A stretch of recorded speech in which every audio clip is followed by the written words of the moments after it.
What's going on, guys? Welcome back. Today we're going to be taking a look at the updated list of the top 10 Sith Raid Zetas. I did a video originally with Arnold back in the day. We went over the top 10 back when the Sith Raid first came out.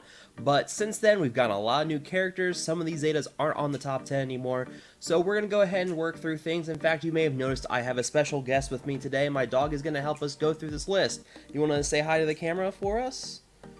No, she's kind of shy, but and she'll help us out with this top 10 list anyways. So let's go ahead and get into number 10. Coming in at the number 10 spot, we have Ventress with her Zeta on her unique Return to the Light. And with this, whenever she doesn't have debuffs, she has a 60% chance to assist when another ally attacks a Sith enemy once per turn. She's going to be able to counter or assist a lot, and this is going to make her very useful for Phase 1 with a lot of different teams. You'll usually see her with Jedi Training Rey. You'll also usually see her with Jedi teams in Phase 1, but you can also throw in with some other teams as well, because with those assists, it's going to help because her basic can also cleanse debuffs whenever she uses it. So this is going to help prevent defense down from stacking on your characters. Also helps cleanse any other debuffs that they could get on them at the time. So this is definitely a top 10 Zeta in my opinion. This is definitely one you want to help invest in if you're looking for something that you're really going to be able to get to the next level. Now, if you don't have the Zeta for Ventress and you do have the Zeta for combat analysis with R2-D2, whenever a light side ally scores a critical hit, this is going to be a good alternative for you for Phase 1. This is going to help get rid of that defense down or other debuffs. So if you do have combat analysis, this is something you can use in the meantime until you get Ventress ready to go. Coming in at number 9, we have Hermit Yoda with his Zeta on Strength Flows from the Force, and with this, you get -1 cooldown on the ability, all allies recover 20% protection, and Jedi allies gain Foresight for 2 turns. This is great for your Jedi teams, obviously, because of the Foresight, so this can be very useful for your Wampa teams, like your Beast Mode, or the Kenobi Swamp teams in Phase 2. This protection regen really helps keep your team alive there, and of course the Foresight with the Jedi allies, that's useful in both Phases 1 and 2. Alright, coming in at number 8, we have R2-D2 with his Zeta Number Crunch. In fact, Maddie, why don't you take this away for us? Nope, she's not going to do it. But anyways, in fact, I think she wants down. Okay, there you go. Sorry, she's very shy.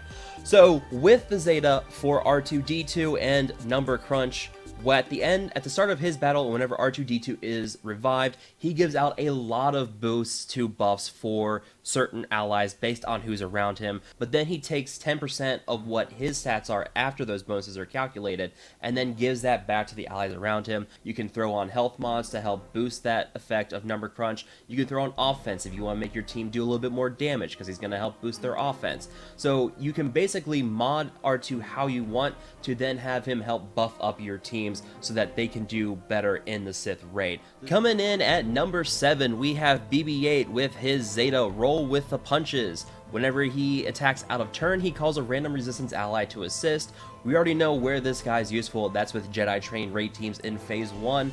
However, it's not just with assists from Jedi Train Raid. Anytime he counters, he can also call assists. So Jedi Train Raid teams are very useful in all different phases of the game. So very solid Zeta here to have, especially with the crit chance applying exposes. That helps drive the turn meter for the rest of your team. So stack up the crit chance with him. Have him, of course, going fast because he's already your big buffer for the team. So very solid Zeta here, especially with your resistance team, so definitely something that you want to think about investing in if you're really looking to help boost those resistance scores for any part of the Sith Raid phases that you're looking to use Jedi Raid training in. Coming in at number 6, we have Grandmaster Yoda with the Zeta on Battle Meditation. And with this Zeta, he gains Foresight for 2 turns. He is guaranteed to gain 35% turn meter whenever using this ability, and then gains additional 10% for each living Jedi ally. So with this Zeta, you get a lot going on with Battle Meditation. He gains Tenacity up, Protection up, and Foresight up for 2 turns, and then spreads any buffs on him at that time to all other allies, excluding stealth and taunt. So very solid Zeta here. You're gonna find that this Zeta works great in Phase 1 with a Grandmaster Yoda lead team, and then you can also use it great with the Bastilla team in Phase 2 because the protection up buff from Grandmaster Yoda helps stack with the damage buff that the Bastilla lead hands out to Jedi allies. So both of those teams win Phases 1 and 2 with Jedi, but then you can also use him in other teams as well. I've seen people use him with the Wampa team in Phase 2 if they lost Hermit Yoda and they don't have a Jedi team ready to go. So he can be used in a lot of great different places because of that foresight. Spraying out, it helps you evade attacks, helps keep your team surviving a little bit longer. So this is definitely a Zeta that you can use with your Jedi, but then also look at using with other teams as well. And coming in at the number 5 spot, we're getting some bounty hunter love in the new with the new bounty hunters we've got going on. This one's going to be Aurra Sing. If you don't know anything about Aurra, she makes bounty hunters incredibly good in Phase 3. But the Zeta we're looking at is the lead for Aurra Sing. Whenever a bounty hunter defeats an enemy, bounty hunter attackers gain stealth for 2 turns. Almost all of your bounty hunters are attackers as it is, so this is definitely a solid Zeta to get here. You already have the plus 30% offense while bounty hunters are stealth. All bounty hunter allies recover 25% protection and gain 25% turn meter whenever an enemy is defeated. This is a great Zeta for your bounty hunters. It's going to make them go to the next level. It's going to give them a lot of damage for Phase 3. Now, I know what you guys are saying. Aurra Sing is a brand new character. She's pay to play. Not a lot of people are going to have access to her. What can I use in her place?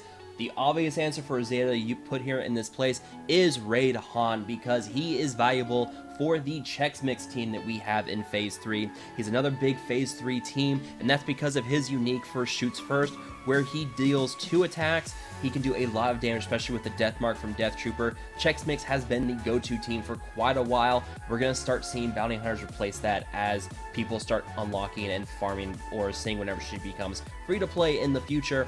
But for now, if you are looking for something that you can't use in place of Aurra Sing, that is going to be Han Solo's Shoot First Zeta because of what it can do for Phase 3. And coming in at number 4, we're finally getting the Night Sister love here. Taking a look at Asajj Ventress first with her Rampage Zeta. With this, she is guaranteed to gain turn meter anytime an ally or enemy is defeated, 35%, and she gains 15% bonus offense, crit chance, and 5% max health stacking until the end of the encounter.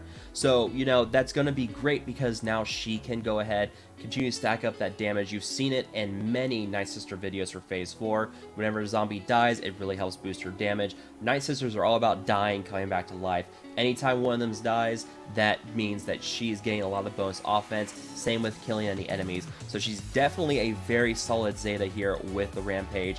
You can go ahead and Zeta this and then just watch the damage on Asajj just skyrocket. She's dealing well into the hundreds of thousands of damage by the end of the run if you do things correctly. So this is a very solid Zeta to put in here. It's why it's so high on the list, because Asajj basically carries a Night Sister team. She is going to be the main component of damage for your Night Sister team. And coming in at number 3, this is going to surprise a couple of people.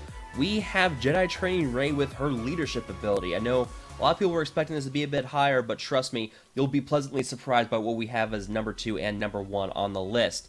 Whenever a Resistance ally uses a special ability, all exposed enemies lose 5% turn meter, which can't be evaded or resisted. When a Resistance ally uses a special ability, if they aren't debuffed, reduce their cooldowns by 1. I don't need to say much about this besides Phase 1. This has made Resistance by far the most dominant team in Phase 1. You can throw this in with Visas Mar, you can get 5-6 million easily. You can do a lot of damage because of the unresistible turn meter. That is the main reason why this team does so great. However, you don't have to exclusively use Resistance in Phase 1. They also work great in Phase 2, so definitely another team here that you can use in multiple phases, all because of this leadership. So you want to really look at getting the Zeta on her leadership, because this is going to make your Resistance teams really dominant in the Sith Raid. Coming in at number 2, we have Mother Talzin with her leadership ability, the Great Mother. This is going to seem kind of weird to a lot of you guys. Whenever Night Sister ally uses basic ability, they revive Night Sisters, yada yada. There's a lot of text here I don't want to read, but really what you need to know is anytime a Night Sister uses a basic ability, they can revive a Night Sister ally for a turn. That Night Sister then automatically dies right away unless it kills a target. So with this, you already know where this is going. This helps support the Asajj unique, like I mentioned before. With that Asajj unique, whenever an ally dies, it gives her that bonus turn meter and the offense. The Night Sister lead here with Talzin helps to boost that Rampage Zeta. This has come out as one of the incredibly good Phase 3 teams out there with Night Sisters. It's called Deathstorm. In fact, Half-Face has a video out for it. I don't know if you guys have seen it, but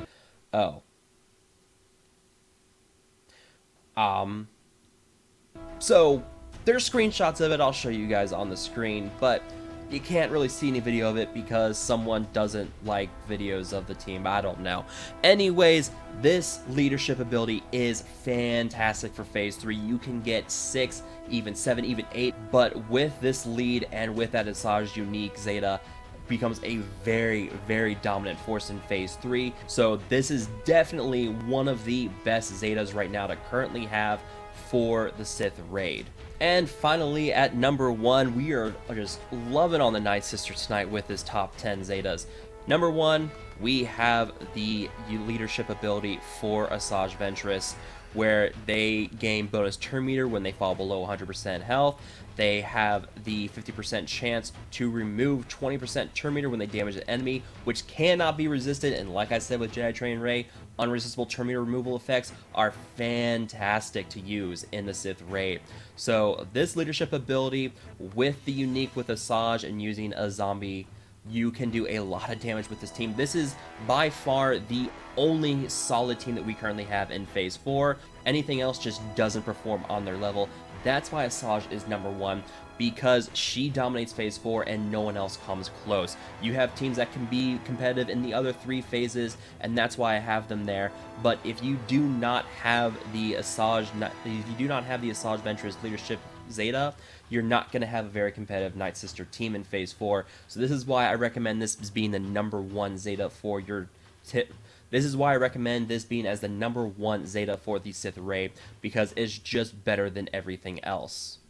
So that is it for the top 10 Zetas for the Sith Raid. Here's an infographic for you guys to see, so you guys can see them ranked here. If you guys did enjoy this video, feel free to like, share, and subscribe. Let me know down below in the comments what Zetas you guys think should be included in the top 10 list. I'm sure you guys have some different opinions on them. Let me know what Zetas you guys want to see included. I'd like to do this as a quarterly kind of thing, just kind of keep the list updated as we get new characters, as we get new teams out there, so that we can keep things up to date and help keep the farming list, priority list up to date for everybody. But that is going to be it for me, guys. Thanks again for watching, and I will talk to you guys later.